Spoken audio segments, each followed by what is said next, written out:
Une nuit insolite sur un bateau au cœur de La Rochelle.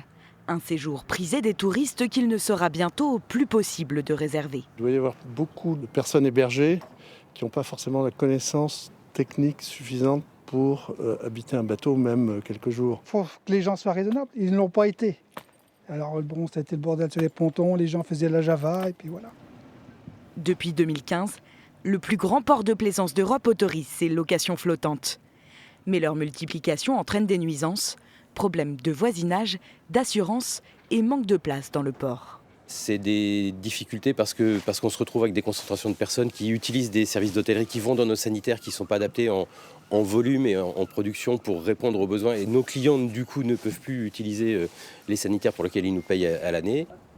Une interdiction qui ne concerne pas que les Airbnb. Ce chef d'entreprise gère 18 bateaux en navigation et hôtellerie. Il risque de perdre 70% de son chiffre d'affaires. On est jugé, on est mis dans la masse en fait, donc ceux qui le font sauvagement et nous qui le faisons à titre professionnel avec des assurances, on accueille nos clients, on leur explique les risques et les dangers du port. Dès qu'il y a des enfants à bord, on leur donne des gilets de sauvetage pour un maximum de sécurité. Et tout ça, ça s'arrête, du jour au lendemain, on vous dit stop quoi. Alors les professionnels s'organisent. Donc ils ont dit vous avez 3 mois pour fermer boutique. 6 entreprises sont vent debout contre cette décision. On parle d'1,5% des bateaux. Sur 5000, sur le plus grand port de plaisance d'Europe, c'est 1,5% du parc. Donc ça ne change pas l'objet principal du port. Ça ne transforme pas le port de plaisance en hôtellerie.